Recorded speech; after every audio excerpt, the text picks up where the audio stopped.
اللہ الحمد للہ والصلاۃ والسلام علی رسول اللہ وعلی آلہ وصحبہ اجمعین اما بعد فاعوذ باللہ من الشیطان الرجیم بسم اللہ الرحمن الرحیم رب اشرح لی صدری ویسر لی امری واحلل عقدۃ من لسانی یفقہوا قولی۔ السلام علیکم ورحمۃ اللہ وبرکاتہ۔ الحمدللہ جی اللہ تعالیٰ کی توفیق سے آج ہم لوگ تیسرا پارہ جو ہے اس میں سورہ آل عمران کی کچھ آیات جو ہیں ان کے بارے میں ڈیٹیل سے بات کریں گے تھوڑی سی۔ یہ آیات جو ہیں یہ جن کا میں نے انتخاب کیا ہے یہ سورہ آل عمران کی آیت نمبر 31 اور 32 ہے، جو بھی ہم نے تراویح میں بھی سنی تھی۔ اللہ رب العزت ان آیات میں ارشاد فرماتے ہیں کہ قل ان کنتم تحبون اللہ فاتبعونی یحببکم اللہ ویغفر لکم ذنوبکم، کہ کہہ دیجئے کہ اگر آپ اللہ سے محبت کا دعویٰ کرتے ہیں، قل ان کنتم تحبون اللہ فاتبعونی، اگر آپ اللہ سبحانہ و تعالیٰ سے محبت کا دعویٰ کرتے ہیں تو اس کا پروف کیا ہوگا، اس کی دلیل کیا ہوگی کہ آپ نبی کریم صلی اللہ علیہ وسلم کی اتباع کریں، ان کی پیروی کریں۔ فاتبعونی یعنی کہ نبی کریم صلی اللہ علیہ وسلم سے کہا جا رہا ہے کہ آپ لوگوں سے کہہ دیجئے کہ اگر وہ یہ دعویٰ کرتے ہیں کہ ان کو اللہ سے محبت ہے تو دعویٰ تو کوئی بھی کر سکتا ہے، اس دعوے کا ثبوت یہ ہوگا کہ وہ آپ صلی اللہ علیہ وسلم کی اتباع کریں، ان کی پیروی کریں، ان کے نقش قدم پر چلیں۔ اس سے کیا ہوگا؟ یحببکم اللہ، اللہ ان سے محبت کرے گا، یعنی اگر وہ آپ کی اتباع کریں گے، آپ کی پیروی کریں گے تو اللہ ان سے محبت کرے گا۔ وَيَغْفِرْ لَكُمْ ذُنُوبَكُمْ وَاللَّهُ غَفُورٌ رَحِيمٌ، اللہ تعالیٰ ان کے گناہوں کو معاف کر دے گا، اور اللہ تعالیٰ غفور بھی ہے، رحیم بھی ہے۔ تو اللہ سبحانہ تعالیٰ یہاں بتا رہے ہیں کہ اللہ سے محبت جو ہے صرف یہ دعویٰ نہیں ہے، بلکہ اس کی جو عملی تشکیل ہے یا عملی اس کا جو پرنسپل ہے جو کہ دکھایا جا سکتا ہے وہ یہ ہے کہ انسان نبی کریم صلی اللہ علیہ وسلم کی اتباع کرے۔ کیوں کرے؟ کیونکہ وہ اللہ تعالیٰ کے سب سے محبوب تھے، سب سے زیادہ محبوب تھے۔ تو اگر آپ ان کی طرح بننے کی کوشش کریں گے تو آپ بھی اللہ کے پیارے ہو جائیں گے، اللہ آپ سے بھی محبت کرے گا، اور اللہ تعالیٰ آپ کے گناہوں کو معاف کر دے گا۔ اور ہم سب رمضان کے مہینے میں بھی خاص طور پہ یہ چاہتے ہیں کہ اللہ تعالیٰ ہمارے گناہوں کو بخش دے، تو اس کا ایک سب سے بڑا طریقہ کیا ہے کہ نبی کریم صلی اللہ علیہ وسلم کی سنت کی اتباع کی جائے۔ آگے بات ارشاد فرمائی کہ قل اطیعوا اللہ ورسولہ فإن تولوا فإن اللہ لا يحب الکافرین، تو پھر ان کو چاہیے کہ اللہ اور اس کے رسول کی اطاعت کریں، اللہ اور اس کے رسول کی اطاعت کریں۔ فإن تولوا، اور اگر وہ اس سے منہ پھیر لیں تو جان لو کہ اللہ تعالیٰ کافروں سے محبت نہیں کرتا۔ اب یہاں پہ یہ اللہ کی بات ہے، میری بات نہیں ہے۔ اللہ رب العزت ارشاد فرما رہے ہیں کہ جو لوگ اللہ اور اس کے رسول کی اطاعت کرتے ہیں، اللہ اور اس کے رسول کی بات مانتے ہیں، یہ وہ لوگ ہیں جن کے بارے میں اللہ تعالیٰ فرما رہے ہیں کہ یہ وہ لوگ ہیں جو اللہ تعالیٰ سے محبت کرنے کا دعویٰ کرتے ہیں اور اس میں سچے ہیں۔ اور اگر وہ اس چیز سے منہ پھیرتے ہیں تو اللہ تعالیٰ فرما رہا ہے کہ پھر اللہ کافروں سے محبت نہیں کرتا۔ یہ کفر کا فتویٰ اللہ نے ان پہ لگایا، میں نے نہیں لگایا۔ اللہ تعالیٰ فرما رہے ہیں لا یحب الکافرین، یہاں پہ کہا جا رہا ہے اللہ ان سے محبت نہیں کرتا۔ تو کیا اس کا یہ مطلب ہے جس طرح ہم لوگ کہتے ہیں کہ جی اچھا محبت نہیں کرتا تو پسند تو کرتا ہوگا، یعنی محبت تو بہت اوپر کی چیز ہے نا، تو محبت اوپر کی چیز ہے تو کہتے ہیں کہ okay I don't love you but I like you, کیا یہ مراد ہے اس سے؟ نہیں۔ عربی زبان کے اندر قاعدہ یہ کہ جب آپ محبت کے ساتھ یہ لا کا صیغہ لگا دیتے ہیں نا تو اس کا مطلب نفرت میں بدل جاتا ہے۔ اللہ ان سے نفرت کرتا ہے، بالکل محبت نہیں کرتا ان سے، ذرا بھی محبت نہیں کرتا ان لوگوں سے جو اللہ اور اس کے رسول کی اطاعت نہیں کرتے، اس سے منہ پھیر لیتے ہیں، کہتے ہیں کہ ہم اپنی مرضی کریں گے، اللہ اور رسول کی بات نہیں مانیں گے، تو اللہ تعالیٰ ان سے محبت نہیں کرتا۔ اسی طرح سے ہم دیکھتے ہیں کہ اللہ سبحانہ تعالیٰ نے سورہ حشر میں یہ بات ارشاد فرمائی کہ وَمَا أَطَاعَكُمُ الرَّسُولُ فَخُذُوهُ، کہ جو بھی نبی کریم صلی اللہ علیہ وسلم تمہیں دیتے ہیں اسے لے لو۔ وَمَا نَهَاكُمْ عَنْهُ فَانْتَهُوا، اور جس چیز سے منع فرماتے ہیں اسے منع ہو جاؤ۔ وَاتَّقُوا اللَّهَ، اور اللہ کا تقوی اختیار کرو، اللہ سے ڈرو۔ ان اللہ شدید العقاب، یقیناً اللہ تعالیٰ اپنی پنشمنٹ میں سیویئر ہے، اللہ کا عذاب سخت ہے۔ یہاں پہ کہا جا رہا ہے کہ جو بھی نبی کریم صلی اللہ علیہ وسلم تمہیں دے رہے ہیں وہ لے لو، جس سے منع کر رہے ہیں رک جاؤ اور اللہ سے ڈرو، کیونکہ اللہ تعالیٰ کا عذاب بھی شدید ہے۔ اب یہاں پہ بھی پتہ چل رہا ہے کہ نبی کریم صلی اللہ علیہ وسلم کی اتباع کرنا، ان کی پیروی کرنا، یہ کوئی آپشنل چیز نہیں ہے کہ جس کی مرضی ہے وہ کر لے، جس کی نہیں مرضی ہے وہ نہ کرے۔ یہ کہا جا رہا ہے جو بھی وہ آپ کو دے رہے ہیں ان سے لے لیا جائے، جس سے منع فرما رہے ہیں منع ہو جاؤ۔ اب بہت ساری چیزیں ایسی ہیں جو کہ قرآن مجید میں منع نہیں ہے، حدیث میں منع ہے، تو کیا انسان یہ کہے کہ جی چونکہ حدیث میں منع ہے تو میں مانتا نہیں ہوں، نعوذ باللہ ثم نعوذ باللہ؟ اگر یہ رویہ تو پھر انسان دیکھے کہ فار ایگزامپل چھوٹی سی مثال دیتا ہوں، کھانے پینے کی اشیاء میں جو چیزیں قرآن مجید میں منع فرمائی اس میں خنزیر کا گوشت بھی ہے، وہ ہے جس پہ غیر اللہ کا نام لیا گیا ہے، مردار جانور ہے جو کسی گاڑی کے نیچے مثال کے طور پہ آ کے مر جاتا ہے، لیکن کتا کہاں پہ حرام ہوا ہے، یا بھیڑیا کہاں حرام ہوا ہے، یا مثال کے طور پہ جو باز ہوتے ہیں یا چیلیں ہوتی ہیں یہ کہاں حرام ہوئی ہیں؟ یا گدھے کا گوشت کہاں حرام ہوا ہے؟ یہ سارا قرآن مجید میں تو حرام نہیں، یہ تو نبی کریم صلی اللہ علیہ وسلم کی حدیث مبارکہ میں ملے گا آپ کو۔ اسی طرح سے دیگر بہت سارے احکامات ہیں جو آپ کو نبی کریم صلی اللہ علیہ وسلم کی سنت میں ملیں گے۔ تو آپ کے پاس یہ آپشن نہیں ہے کہ آپ پک اینڈ چوز کریں کہ جی قرآن کو میں مان لیتا ہوں، سنت کو چھوڑ دیتا ہوں۔ اور پھر اسی طرح سے دیگر آیات میں قرآن مجید میں اللہ سبحانہ تعالیٰ نے بار بار اس کی طرف اشارہ کیا کہ مومن مرد اور عورتوں کے لیے یہ بات ان کو زیب نہیں دیتی کہ جب اللہ اور اس کے رسول کا فیصلہ ہو جائے وہ اس کے بارے میں اپنی کوئی رائے رکھیں۔ یعنی ان کے لیے یہ بالکل سوٹیبل نہیں ہے کہ جب اللہ اور اس کے رسول کا فیصلہ ہو جائے تو پھر آپ مومن مرد یا عورتیں اس فیصلے کے بارے میں اپنی کوئی رائے رکھیں اور اللہ اور رسول کی رائے کو چھوڑ دیں۔ اور یہ کہا کہ نبی کی اطاعت کرنا جو ہے وہ اللہ کی اطاعت کرنا ہے، یعنی ان دونوں اطاعتوں کو بھی آپس میں جوڑ دیا۔ سو یہ ساری آیات ہمارے سامنے ایک گواہی ہے، ایک دلیل ہے کہ اللہ اور اس کے رسول کی اتباع کرنی چاہیے۔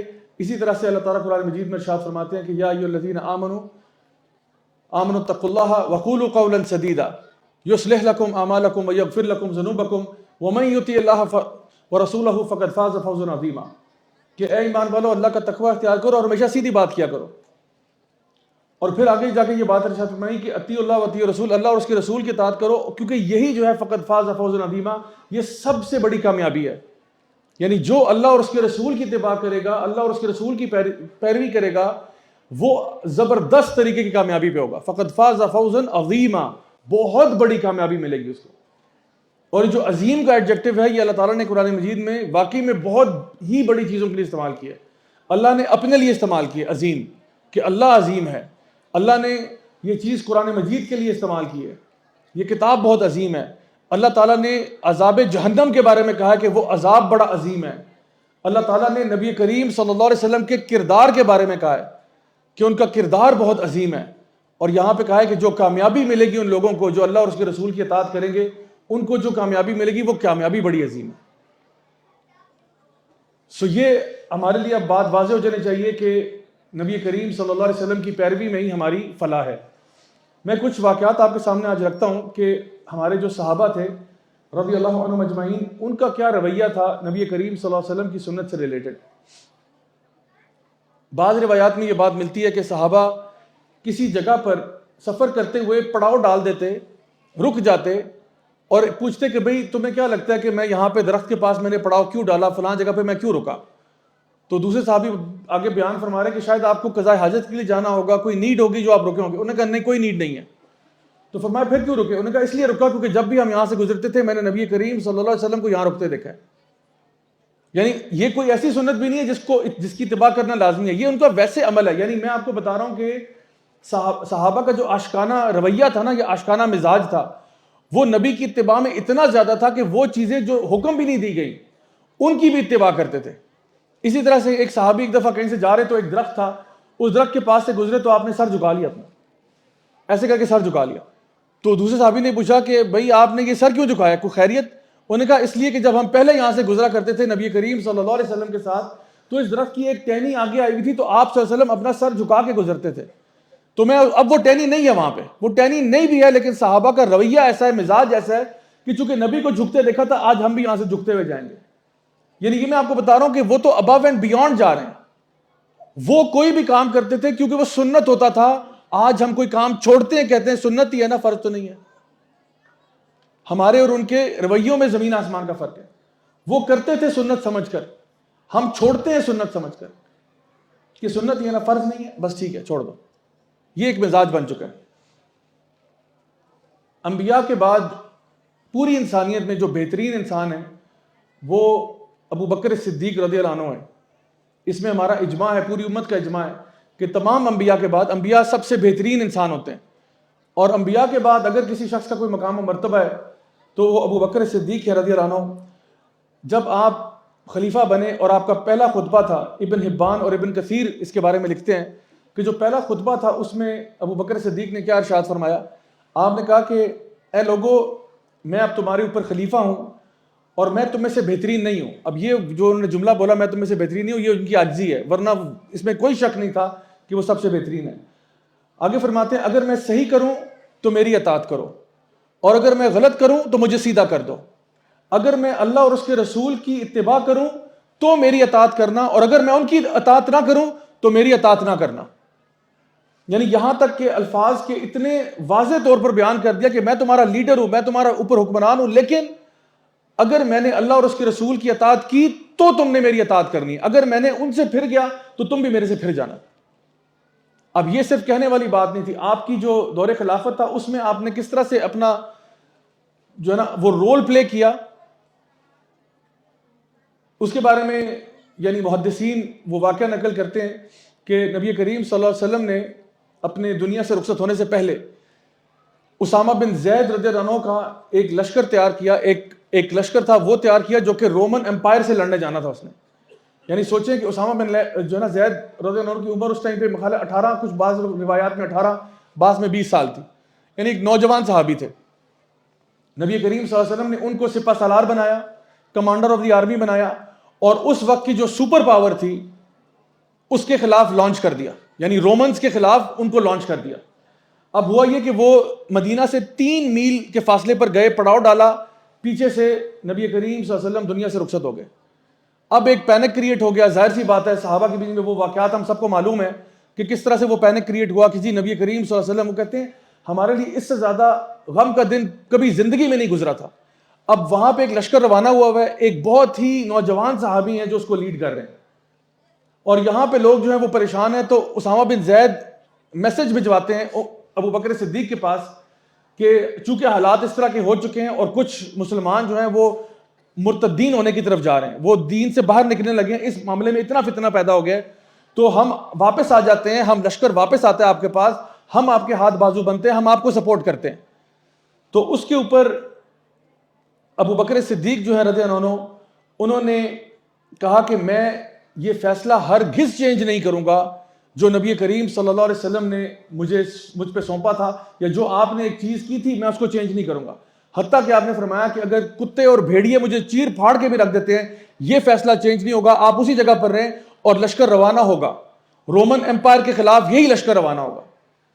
اس کے بعد کیا ہوا کہ صحابہ کی ایک جماعت جو ہے جس میں مہاجرین اور انصار دونوں شامل تھے، انہوں نے بھی جب حالات کو ایویلیویٹ کرنا شروع کیا تو انہوں نے پھر یہ پیغام جو ہے یہ دوبارہ بھجوایا، یعنی انہوں نے آپس میں مشاورت کی، صحابہ جن میں انصار بھی ہیں مہاجرین بھی ہیں، انہوں نے مل کے مشاورت کی اور کہا کہ جی امیر المومنین کو ذرا دوبارہ سے ہم کہتے ہیں کہ ایک دفعہ نظر ثانی کر لیں، یہ جو لشکر روانہ ہو رہا ہے رومن امپائر سے لڑنے جا رہے ہیں، یہاں کے حالات اپنے خراب ہوئے ہیں، ادھر مسلمانوں کے اندر یعنی جو نا مرتدین کا فرقہ پیدا ہو رہا ہے، تو پلیز ریکنسیڈر دس ڈیسیژن، اس کو ریکنسیڈر کریں۔ دوبارہ سے ابو بکر صدیق رضی اللہ عنہ نے یہ بات ارشاد فرمائی کہ میں اگر مدینے میں اکیلا بھی رہ جاؤں اور سب مجھے چھوڑ کے چلے جائیں یہ فیصلہ قائم رہے گا، حتیٰ کہ اگر مجھے درندے چیر پھاڑ کے بھی رکھ دیتے ہیں یہ فیصلہ تبدیل نہیں ہوگا۔ کیوں نہیں ہوگا؟ کیونکہ یہ میرے پیارے نبی صلی اللہ علیہ وسلم کا فیصلہ تھا جو انہوں نے دنیا سے رخصت ہونے سے پہلے کیا تھا، میں کون ہوتا ہوں اس کو بدلنے والا، میں کون ہوتا ہوں؟ ابھی بھی صحابہ اس بات پہ ریلیکس نہیں ہوئے، اور اب کس کو بھیجا؟ اب عمر بن الخطاب فاروق اعظم کو بھیجا کہ آپ ابو بکر صدیق کے دوست ہیں، ان کے ساتھی ہیں، ان کے پیارے ہیں، وہ آپ سے بہت محبت کرتے ہیں، آپ جا کے ان کو سمجھائیے۔ اب عمر بن الخطاب جاتے ہیں ابو بکر صدیق کے پاس اور ان سے یہی فریاد کرتے ہیں، اور اس دفعہ ڈیمانڈ کیا گئی؟ اس دفعہ ڈیمانڈ یہ گئی کہ ٹھیک ہے لشکر روانہ ہوگا، صحابہ کے ساتھ مشورہ کرنے کے بعد ہم اس نتیجے پر پہنچے ہیں کہ چلے آپ ایسا کریں لشکر روانہ کر دیں، اسامہ بن زید کو اتار دیں وہاں سے۔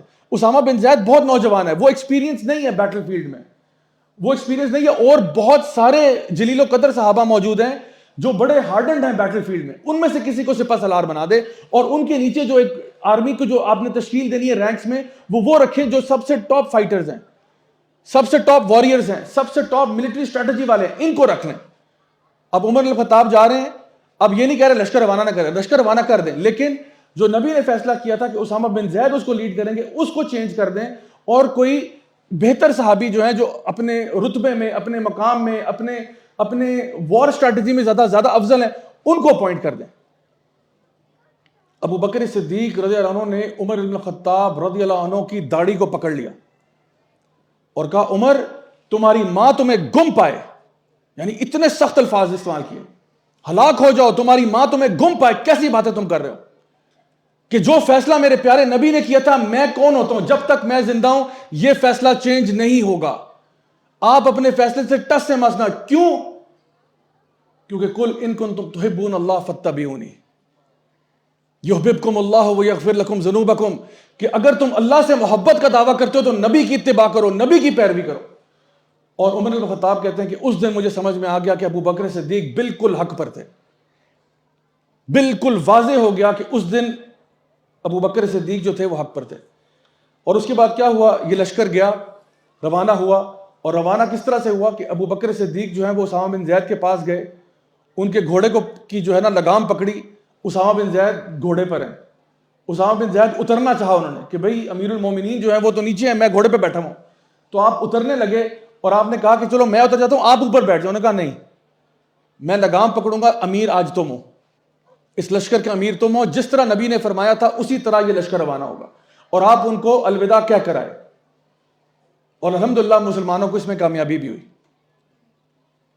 یہ ہے صدیق اکبر جو سنت کی اتباع میں اتنے پکے تھے کہ پورا زمانہ بھی کوئی اور بات کہہ رہا ہے، لیکن آپ نے کہا نہیں، جو نبی کی بات ہے وہ حرف آخر ہے، اس میں کوئی تبدیلی، کوئی ترمیم، کوئی ایڈجسٹمنٹ، کوئی اس کے اندر جو ہے وہ کسی قسم کا بھی ایسا معاملہ نہیں کیا جائے گا کہ جہاں پہ ہم لوگ جو ہیں آپس میں جو ہے نا وہ وٹا سٹا کر لیں، کوئی آپس میں نیگوشیٹ کر لیں، کچھ ایسا نہیں ہوگا۔ جو بات انہوں نے کی تھی وہ ایز اٹ از رہے گی۔ اب ایک ایسا واقعہ سنیے جہاں پہ ابو بکر صدیق جو ہے رضی اللہ عنہ، ان کے سامنے ایک ایسا فیصلہ آ گیا جہاں پر آپ ایک ایسی رائے کو اختیار کر چکے تھے جو کہ نبی کریم صلی اللہ علیہ وسلم کی سنت سے مختلف رائے تھی۔ امام ابن ابی شیبہ جو ہیں وہ نیریٹ کرتے ہیں کہ ایک چور تھا جو کہ ان کی عدالت میں پیش کیا گیا، اور اس کا پہلے سے ایک ہاتھ کٹ چکا تھا، بڑا عادی مجرم تھا، ایک ہاتھ اس کا پہلے کٹا ہوا تھا۔ جب وہ سامنے آیا اور اس کا کیس اس پہ ثابت ہو گیا کہ واقعی میں اس نے بہت بڑی چوری کی ہے، تو ابو بکر صدیق نے حکم دیا کہ اس کا پاؤں جو ہے اب کاٹ دیا جائے، یعنی ایک ہاتھ تو کٹا ہی ہوا تھا، تو انہوں نے کہا کہ چلو ایک ہاتھ یہ رکھ لے اپنا، ایک پاؤں کاٹ دیتے ہیں۔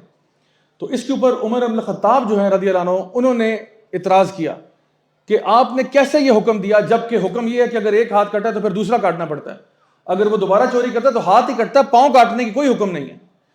تو اس کے اوپر ابو بکر صدیق نے کیا جواب دیا کہ آپ نے یہ کہا کہ دیکھو تو صحیح تم بات کس سے کر رہے ہو، میں تو نبی کا صاحب ہوں جس کا ذکر قرآن مجید میں ہوا ہے، یا کیا آپ نے یہ کہا کہ میں تو وہ ہوں جس کے بارے میں نبی کریم صلی اللہ علیہ وسلم نے ارشاد فرمایا تھا کہ ابو بکر جنت کے 8 دروازوں میں سے جس مرضی سے چاہے گا داخل ہو جائے گا، اور 8 دروازے ابو بکر کو پکار رہے ہوں گے؟ یا کیا انہوں نے یہ کہا کہ بھئی میں تو وہ ہوں جس کے بارے میں نبی کریم صلی اللہ علیہ وسلم نے ارشاد فرمایا تھا کہ ابو بکر کے میرے پہ اتنے احسان ہیں کہ میں ان کو جھکا نہیں سکتا، اللہ ہی اس کے احسان جھکائے گا؟ یا کیا یہ کہا کہ میں تو وہ ہوں جس کو جیتے جی جنت کی بشارت دنیا میں مل گئی تھی؟ ان میں سے کچھ نہیں کہا آپ نے کہا عمر کی بات سچ ہے، میں غلط تھا۔ کیوں؟ کیونکہ یہاں پہ بات نبی کی سنت کی ہو رہی ہے۔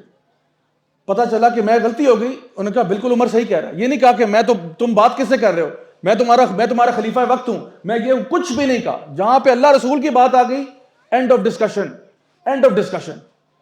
یہ ہمارے صحابہ کا رد عمل تھا۔ اسی کے ساتھ ایک اور جگہ پر اب عمر ابن خطاب کی بات کرتے ہیں۔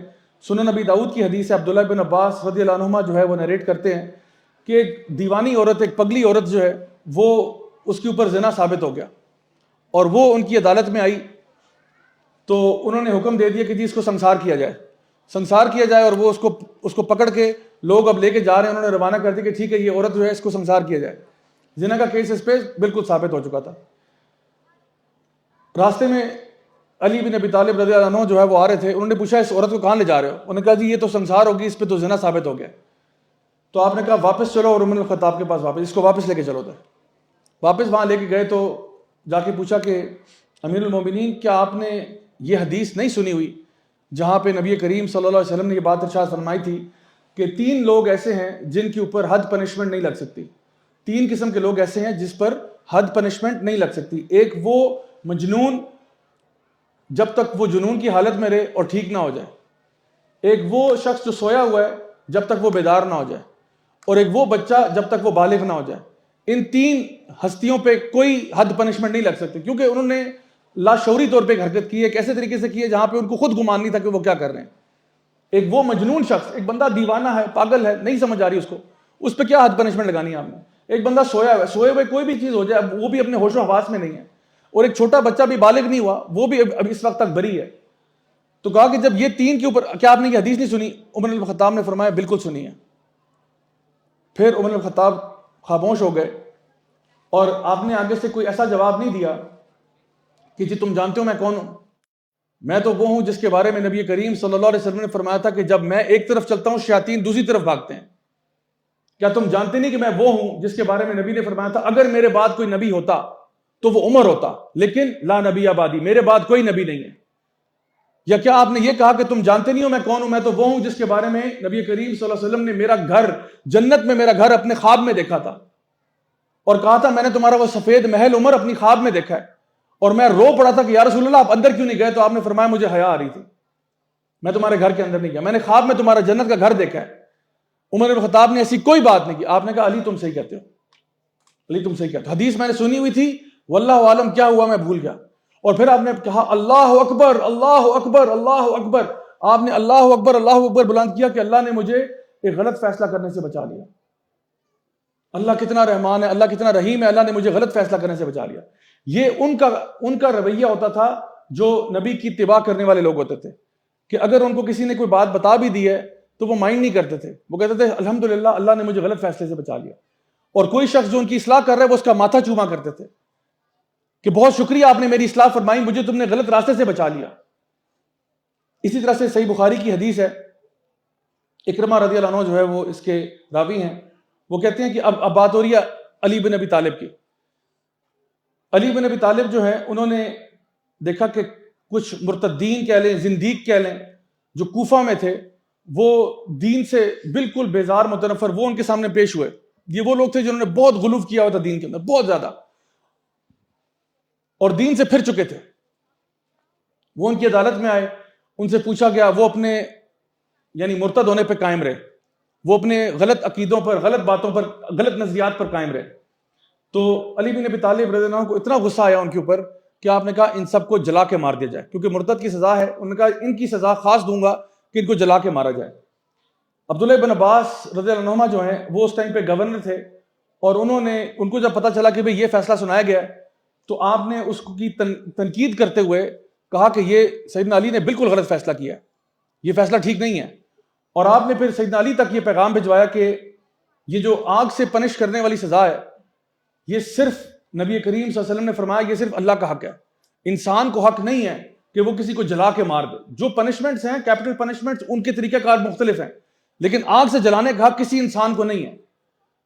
سیدنا علی جو ہیں ان کو اب ان کا گورنر جو ہے وہ خلیفہ وقت ہے، گورنر ان کو کرٹیک کر رہا ہے، کرٹیسائز کر رہا ہے۔ تو انہوں نے کیا کہا آگے سے؟ کیا انہوں نے یہ کہا کہ تم جانتے نہیں ہو کہ خیبر میں نبی کریم صلی اللہ علیہ وسلم نے جھنڈا مجھے پکڑایا تھا؟ کیا آپ نے یہ کہا کہ میرے بارے میں نبی نے فرمایا تھا کہ میری اور تمہاری مثال ایسے جیسے میں موسیٰ ہوں اور تم ہارون ہو، تم میرے دین میں بھائی ہو؟ اور یہ بات کہ جنت کی بشارتیں مجھے کئی دفعہ میری زندگی میں مل چکی ہیں۔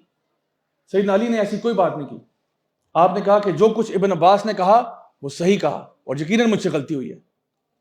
اللہ اکبر کبیرہ۔ یہ وہ لوگ ہیں جو نبی کی اتباع میں، نبی کی پیروی میں، اگر ان کو بتایا جاتا کہ یہ کام نبی نے بتایا ہوا ہے تو فوراً کر دیتے، اور اگر کہیں غلطی ہو جاتی، غلطی ہر انسان سے ہوتی ہے، صرف انبیاء ہیں جو معصوم الخطا ہوتے ہیں، باقی تو ہر انسان سے کوتاہیاں، غلطیاں ہو جاتی ہیں۔ تو کہیں پہ اگر کوئی ان کو ایرر ان ججمنٹ بھی ہو جاتا، ہلکی سی خطا بھی ہو جاتی، اور ان کو لگتا کہ ہم کوئی ایسا فیصلہ کر رہے ہیں جو نبی کی بتائی ہوئی تعلیمات کے برعکس ہے، تو فوراً سے اپنا فیصلہ بدل دیتے، اور رائی برابر بھی ندامت محسوس نہ کرتے اس میں کہ ہم نے اپنا فیصلہ بدلا ہے۔ ہمارے یہاں یہ ہوتا ہے، ہم اس کو ایگو کا مسئلہ بنا لیتے ہیں، میں کیوں اپنا فیصلہ چینج کروں، میں کیوں فیصلہ، تم جانتے نہیں ہو میں کون ہوں؟ تو مجھے بتائیں، اگر ابو بکر صدیق اپنا فیصلہ بدل سکتے ہیں، اگر عمر بن الخطاب اپنا فیصلہ بدل سکتے ہیں، اگر علی بن ابی طالب رضی اللہ عنہم اجمعین، یہ تمام اللہ کے نیک بندے صحابہ کرام اپنے فیصلے بدل سکتے ہیں اور نبی کی اتباع میں اتنے پکے ہو سکتے ہیں، تو مجھے بتائیں پھر میں اور آپ کیا چیز ہیں کہ جب اللہ اور رسول کی بات ہو اور ہم اپنا نظریہ سامنے پیش کریں کہ نہیں جی وہ بات اپنی جگہ لیکن میری رائے یہ ہے۔ تو یہ وہ طریقہ کار ہے جو کہ صحابہ اپنایا کرتے تھے۔ اب یہاں پہ ایک بات بڑی اہم سن لیجئے، وہ یہ کہ ہمارے دین کے اندر کوئی بھی اعمال جو ہیں وہ اللہ کی بارگاہ میں قبول ہونے کی جو شرائط ہے نا وہ ہمیں معلوم ہونی چاہیے۔ یعنی ایسا نہیں کہ آپ نے کوئی بھی نیک عمل کیا تو وہ قبول ہو جاتا ہے۔ نیک عمل قبول ہونے کے پیچھے بنیادی طور پر 3 شرائط ہیں۔ ایک تو یہ کہ جو بھی نیک عمل آپ نے کیا ہوتا ہے وہ ایمان کی حالت میں کیا ہوتا ہے، جو بھی عمل ہوگا وہ ایمان کی حالت میں تھا۔ دوسرا یہ کہ وہ جو عمل ہے وہ شریعت کے مطابق ہونا چاہیے، سنت رسول صلی اللہ علیہ وسلم کے مطابق ہونا چاہیے۔ اور تیسری چیز یہ کہ اس کے اندر نیت آپ کی صاف ہونی چاہیے. ادروائز اگر ان میں سے کوئی چیز مسنگ ہے تو وہ عمل جو ہے وہ قبول نہیں ہے. اللہ رب العزت قرآن مجید میں سورۃ الکہف میں ارشاد فرماتے ہیں قل هل ننبئکم بالاخسرین اعمالا، کیا ہم تمہیں اس کا نام بتائیں جو سب سے زیادہ خسارے میں ہے اپنے اعمال کے اعتبار سے؟ یہ وہ لوگ ہیں جو سمجھتے تھے کہ ہم بڑے اچھے کام کر رہے ہیں لیکن ان کے اعمال ضائع ہو گئے. تو پتہ چلا کہ اعمال ضائع ہو جاتے ہیں. ہو سکتا ہے کہ انسان اپنی طرف سے نیکیاں کر رہا ہے لیکن اس کی نیکیاں ضائع ہو رہی ہیں، کیونکہ جو پیچھے وجہ تھی اعمال کی قبولیت کی، ایمان کے علاوہ دو شرائط کیا ہیں کہ آپ کی نیت اللہ کے لیے خالص ہو، اور دوسرا وہ جو کام آپ کر رہے ہیں وہ سنت رسول صلی اللہ علیہ وسلم کے مطابق ہو. ان میں سے اگر کوئی ایک چیز مسنگ ہے تو عمل قبول نہیں ہوگا. میں آپ کے سامنے کچھ مثالیں رکھتا ہوں تاکہ بات آپ کو واضح ہو جائے. نیت صحیح ہونا کیا ہے؟ مثال کے طور پہ ایک انسان جو ہے وہ نماز پڑھتا ہے. اب نماز پڑھنا ایک اچھا عمل ہے، یقیناً ہم سب کہہ سکتے ہیں کہ نماز پڑھنا ایک اچھا عمل ہے. اللہ رب العزت قرآن مجید میں ارشاد فرماتے ہیں فَوَيْلٌ لِّلْمُصَلِّينَ، برباد ہو جائے نماز پڑھنے والے. اللہ اکبر کبیرہ، نماز پڑھنے والا برباد کیسے ہو رہا ہے؟ فَوَيْلٌ لِّلْمُصَلِّينَ الَّذِينَ هُمْ عَنْ صَلَاتِهِمْ سَاهُونَ الَّذِينَ هُمْ يُرَاءُونَ. یہ جو دکھاوے کی نمازیں پڑھتے ہیں برباد ہو جائیں ایسے نماز پڑھنے والے. اب یہاں پہ نماز پڑھنا تو بہت اچھا عمل ہے، بہت اچھا عمل، لیکن اگر نیت آپ کی یہ ہے کہ میں دکھاوے کے لیے پڑھ رہا ہوں، لوگ مجھ سے امپریس ہو جائیں، لوگ میری واہ واہ کر دیں، تو برباد ہو گیا ایسا شخص. ایک اور حدیث میں آتا ہے، بالکل صحیح حدیث ہے، آپ صلی اللہ علیہ وسلم نے فرمایا کہ قیامت کے دن 3 لوگ ہیں جو سب سے پہلے جہنم میں منہ کے بل گھسیٹتے ہوئے پھینکے جائیں گے. 3 لوگ ہیں جو قیامت کے دن سب سے پہلے منہ کے بل گھسیٹتے ہوئے جہنم میں پھینکے جائیں گے. ان میں سے ایک عالم دین ہے، ایک شہید ہے، اور ایک وہ شخص ہے جو اللہ کی راہ میں خرچ بہت کرتا تھا. اب آپ سوچیں بھئی یہ لوگ جہنم میں کیسے پھینکے جا رہے ہیں؟ ان سب سے پوچھا جائے گا، حدیث لمبی ہے، میں اس کو مختصر کر کے بیان کرتا ہوں. یہ باری باری اللہ کے سامنے پیش ہوں گے. اللہ تعالیٰ پوچھے گا تو نے یہ کیوں کیا؟ تو نے شہادت کا جام نوش فرمایا، تو عالم بنا، تو نے اللہ کی راہ میں خرچ کیا، کیوں کیا؟ وہ کہے گا، سب کہیں گے باری باری، یا اللہ تیرے لیے کیا، لیوجہ اللہ، یا اللہ تیرے لیے کیا تھا. اللہ تعالیٰ فرمائیں گے تم نے جھوٹ بولا ہے، جھوٹے ہو تم نے میرے لیے نہیں کیا، تم نے اپنے لیے کیا تھا کہ تمہاری واہ واہ ہو جائے، اور تمہیں تمہاری واہ واہ مل چکی، تمہیں تمہاری واہ واہ مل چکی ہے. جو شہادت کا جام نوش کیا اس لیے کیا کہ میرے مرنے کے بعد مجھے لوگ شہید کہیں گے، میرے ماں باپ کے بارے میں کہیں گے کہ جی آپ ماشاءاللہ آپ تو شہداء کے والدین ہیں، اور میرے بارے میں کوئی ہو سکتا ہے کتبہ لگا دے میرے نام کا اور ایسی کوئی چیزیں بن جائے میرے مرنے کے بعد، حالانکہ بندہ بھی چلا گیا دنیا سے. اور جو عالم دین تھا وہ دین کا علم اس لیے نہیں پھیلاتا تھا کہ لوگوں کا فائدہ ہو، بلکہ اس لیے کہ اس کی واہ واہ ہو جائے، اس کو لوگ بہت سپورٹ کریں، اس کے بڑے فالوورز بن جائیں. اور جو اللہ کی راہ میں خرچ کرتا تھا وہ اللہ کی راہ میں خرچ نہیں کر رہا تھا، وہ اس لیے کر رہا تھا کہ میرا نام بڑا سا نا اس ہسپتال پہ، اس بلڈنگ پہ، اس مسجد پہ لکھا ہو کہ پتہ چلے کہ جی راجہ صاحب نے بلڈنگ بنائی ہے، پتہ چلے لوگوں کو، پتہ چلے جب وہاں سے گزرے ہیں تو پتہ چلے کس نے بنائی ہے بلڈنگ. تو اللہ تعالیٰ ان کو چہرے کے بل گھسیٹ کے جہنم میں. اب یہ کیا ہے؟ شہید ہونا تو بہت اعلیٰ بات ہے، عالم ہونا تو بہت کمال کی بات ہے، یہ تو انبیاء کے ورثاء ہوتے ہیں علماء. اور اسی طرح اللہ کی راہ میں خرچ کرنے والا یہ تو بہت ہی خوبصورت انسان ہے، لیکن اگر نیت خراب ہے کچھ نہیں آپ کے پاس. تو میں نے کیا کہا؟ ایک تو یہ کہ نیت آپ کی ٹھیک ہونی چاہیے، سب سے پہلی چیز نیت صحیح ہونی چاہیے. دوسری چیز جو آج کے موضوع سے ریلیٹڈ ہے وہ یہ ہے کہ وہ عمل خود شریعت کے مطابق ہونا چاہیے، یعنی کہ نبی کریم صلی اللہ علیہ وسلم کی سنت کی اتباع میں ہونا چاہیے. اب مثال کے طور پہ نماز کی مثال ہی لے لیتے ہیں. نماز پڑھنا بہت اچھی بات ہے، نیت بھی خالص ہے، نیت بھی خالص ہے. لیکن نماز میں آپ یہ کہتے ہو کہ دیکھو فجر کی نماز ہے نا، فجر کی نماز میں فرض 2 رکعتیں ہوتی ہیں. آپ کہتے ہو خدا کی قسم میں صرف اللہ کی رضا کے لیے 3 رکعتیں ادا کروں گا، 2 رکعت سنت پڑھوں گا، پھر اللہ کی رضا کے لیے خالصتاً 3 رکعتیں ادا کروں گا. کیا یہ نماز قبول ہے اس شخص کی؟ ہرگز قبول نہیں، یہ نبی کی سنت ہی نہیں ہے. یا ایک شخص یہ کہتا ہے کہ جی چلیں آپ اللہ اکبر کر کے حمد و ثنا کے بعد سورہ فاتحہ پڑھتے ہیں، میں سورہ فاتحہ نہیں، میں خالص اللہ کی رضا کے لیے، اللہ سے محبت کے لیے سورہ فاتحہ نہیں، پوری سورۃ البقرہ پڑھوں گا جو 2.5 پارہ ہے. آپ تو سورہ فاتحہ تو 1 صفحہ ہے، میں 2.5 پارہ پڑھوں گا صرف اللہ کی رضا کے لیے. آپ کی فجر کی نماز تو میرے خیال ہے 5 منٹ میں ختم ہوتی ہے، میری فجر کی نماز شاید 2 گھنٹے چلے. تو کیا یہ نماز قبول ہے اس کی فجر کی؟ بالکل قبول نہیں. کیوں قبول نہیں ہے؟ یہ نبی کریم صلی اللہ علیہ وسلم کی سنت سے آگے بڑھنے کی کوشش کر رہا ہے. اسی طرح سے کوئی بھی عمل آپ لیں، وہ صحابہ تھے 3 جو نبی کریم صلی اللہ علیہ وسلم کے پاس آئے، صحابی ہے نا، صحابی کی نیت پہ شک تو نہیں ہے. ایک آئے کہتے ہیں انہوں نے جب آپ صلی اللہ علیہ وسلم کی عبادات کے بارے میں پوچھا تو آپ کو بتایا گیا، گھر والوں نے بتایا کہ بھئی ان کی عبادات یوں ہیں. تو انہوں نے آپس میں فیصلہ کیا کہ بھئی ہمارے تو نبی کے تو اگلے پچھلے معاف ہیں، ہم تو زیادہ کرنا چاہیے ہمیں. تو ایک صحابی نے کہا کہ خدا کی قسم میں تو ساری عمر شادی نہیں کروں گا. تو شادی نہیں کروں گا تو کیا کروں گا؟ اپنے آپ کو اللہ کے لیے وقف کر دوں گا. سمجھ آ رہی ہے آپ کو بات؟ یہ نہیں کہا کہ میں شادی نہیں کروں گا, بزنس کروں گا ساری عمر, کیونکہ پیسہ کمانا زیادہ بڑی بات ہے. یہ نہیں کہا. کہا کہ میں ساری عمر شادی نہیں کروں گا, اللہ کے لیے وقف کر دوں گا اپنے آپ کو. ایک نے کہا میں ساری رات قیام اللیل کروں گا, ساری رات قیام, میں نے سونا ہی نہیں ہے رات کو, مغرب کی نماز سے لے کے صبح فجر تک میں نے قیام کی حالت میں رہنا ہے. ایک نے کہا میں رمضان میں نہیں, سارا سال روزے رکھوں گا. رمضان کے 30 تو ہیں ہی ہیں, باقی سارے سال, اور کوئی ناخوانی کروں گا, کوئی چھٹی نہیں کروں گا. اپنے آپ سے تہیہ کر لیا. نبی کریم صلی اللہ علیہ وسلم کو جب یہ بات پتہ چلی تو آپ خوش ہوئے, آپ کو بہت اچھا لگا کہ ماشاءاللہ صحابہ جو ہیں وہ کتنے بڑھ چڑھ کے نیکیاں کر رہے ہیں. آپ صلی اللہ علیہ وسلم کا چہرہ غصے سے سرخ ہو گیا, اور آپ کے سامنے جب یہ صحابہ آئے, آپ نے کہا کہ خدا کی قسم میں تم سے زیادہ تقوی رکھتا ہوں اللہ کا, میرے دل میں خدا خوفی زیادہ ہے, مجھے زیادہ پہچان ہے کہ اللہ کی شریعت کیا ہے اور کیا نہیں ہے. اور آپ نے فرمایا کہ علیکم بسنتی ومن رغب عن سنتی فلیس منی, تمہارے اوپر میری سنت ہے, اور جو میری سنت پر نہیں ہے وہ مجھ میں سے نہیں ہے. آپ نے فرمایا میں نے شادی کر رکھی ہے, تو تم نے کیسے کہہ دیا کہ میں شادی نہیں کرتا؟ میں نے رات کو سوتا بھی ہوں اور قیام بھی کرتا ہوں, دونوں چیزیں کرتا ہوں, تمہارے جسم کا بھی تمہارے حق ہے, اور میں روزے رکھتا بھی اور نہیں بھی رکھتا. جمعرات کا روزہ رکھتا ہوں, پیر کا روزہ رکھتا ہوں, مہینے کے بیچ میں 3 دن روزہ رکھتا ہوں, لیکن اس کے علاوہ نہیں رکھتا. تو تم نے کیسے, میری سنت سے آگے تم کہاں جا رہے ہو؟ تو آپ نے فرمایا علیکم بسنتی ومن رغب عن سنتی فلیس منی. تو my dear brothers and sisters, ہم نے جو چیز کرنی ہے وہ یہ ہے کہ ہم نے سب سے پہلے یہ دیکھنا ہے کہ جو بھی عمل ہم کر رہے ہیں, کیا اس عمل پر نبی کریم صلی اللہ علیہ وسلم کی مہر ہے؟ کیا یہ کوئی ایسا کام ہے جو ہمارے پیارے نبی صلی اللہ علیہ وسلم کیا کرتے تھے؟ اگر تو کیا کرتے تھے سر آنکھوں پر, سر آنکھوں پر, اور اگر نہیں کیا کرتے تھے تو برائے مہربانی اس کو چھوڑ دیں, کیونکہ اس میں کوئی خیر نہیں ہو سکتی. لوگ دین کے اندر بدعتیں کیوں لے کے آتے ہیں؟ کیونکہ ان کو لگتا ہے کہ ہم کچھ ایسی چیز دین میں لا رہے ہیں جس سے شاید زیادہ بہتر کام ہوگا. یقین جانیے خدا کی قسم, جو دین میں خیر کی بات تھی, جو بتانے والی تھی, جس چیز سے ڈرانے والی بات تھی, نبی کریم صلی اللہ علیہ وسلم بتا کر چلے گئے. اب میں اور آپ آج بیٹھ کر نہیں فیصلہ کر سکتے کہ شاید یہ عبادت کروں گا تو یہ اللہ کو محبوب ہو جائے گی. جو محبوب عبادتیں وہ نبی کر کے بتا کر چلے گئے, اسی کے ساتھ اپنے آپ کو پابند رکھیں, اسی کے ساتھ اپنے آپ کو جوڑ کے رکھیں اگر آپ فلاح پانا چاہتے ہیں. اور یہی کرائٹیریا ہے اس بات کا کہ اگر آپ یہ دکھانا چاہتے ہو کہ آپ کو اللہ سے محبت ہے, چپ چاپ نبی کریم صلی اللہ علیہ وسلم کے پیچھے لگ جاؤ, چپ چاپ نبی کریم صلی اللہ علیہ وسلم کی اتباع کرو. لوگ میں دیکھتا ہوں بہت سارے نا وظیفے ڈھونڈ رہے ہوتے ہیں, ہمیں کوئی وظیفہ بتا دیں, کوئی بات بتا دیں. واٹس ایپ پہ میسیجز آتے ہیں, آپ کو بھی آتے ہوں گے, یہ جی فلاں چیز اتنی دفعہ پڑھیں جمعرات والے دن, اور اس سے جو ہے نا آپ کو جنت مل جائے گی اور فلاں ہو جائے گا. اور آگے لکھا ہوتا ہے اگر آپ یہ جو ہے نا 10 لوگوں میں شیئر کریں, اور آگے لکھا ہوتا ہے شیطان ضرور آپ کو شیئر کرنے سے روکے گا.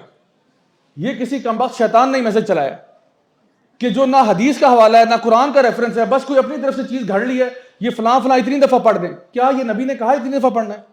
کیا یہ کوئی اللہ تعالیٰ نے حکم دیا یہ پڑھنا ہے؟ اگر نہیں دے تو چپ کر کے بیٹھ جاؤ آرام سے. کہ پہلے آپ لوگوں کو کہہ رہے ہو کہ اگر آپ نے فارورڈ نہیں کیا تو ہو سکتا ہے آپ پہ عذاب آ جائے گا. اگر اگلے 15 منٹ کے اندر 20 لوگوں کو یہ میسج نہ گیا تو پھر اللہ کی پکڑ ہے آپ پہ. کس نے کہہ دیا اللہ کی پکڑ ہے؟ اور پھر آگے یہ والا میسج کہ شیطان روکے گا آپ کو. تو آپ کے اوپر لازم ہے کہ آپ دلیل پوچھیں کہ بھائی ٹھیک ہے آپ کی بات, آپ مجھے بتائیں یہ کہاں لکھا ہوا ہے, یہ جو آپ نے بات مجھ سے کی ہے یہ کس نے کہا ہے آپ کو؟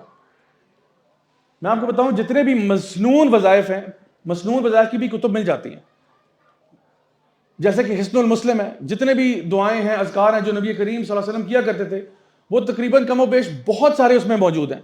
باقی اور بھی دعائیں ہیں کی کتابیں مل جاتی ہیں جس میں ریفرنس ہاتھ دیا ہوتا ہے کہ یہ بخاری کی حدیث ہے, مسلم کی حدیث ہے, ترمذی کی, ابن ماجہ کی, ابو داؤد کی, سب ریفرنس دیا ہوتا ہے. تو اس چیز کے اوپر جو بھی عمل آپ نے عبادت کا کرنا ہے, سب سے پہلے یہ دیکھیں کیا اس پر نبی کریم صلی اللہ علیہ وسلم کی سٹیمپ آف اپروول ہے. اگر تو ہے تو اس کو ایکسیپٹ کریں, ورنہ نکالوں سے ہوشیار رہیں, کوئی کام ایسا نہ کریں جو کہ نبی کریم صلی اللہ علیہ وسلم نے ہمیں نہیں بتایا. اللہ تعالیٰ ہم سب کو نیک عمل کرنے کی توفیق عطا فرمائے. جزاکم اللہ خیرا, والسلام علیکم ورحمۃ اللہ وبرکاتہ.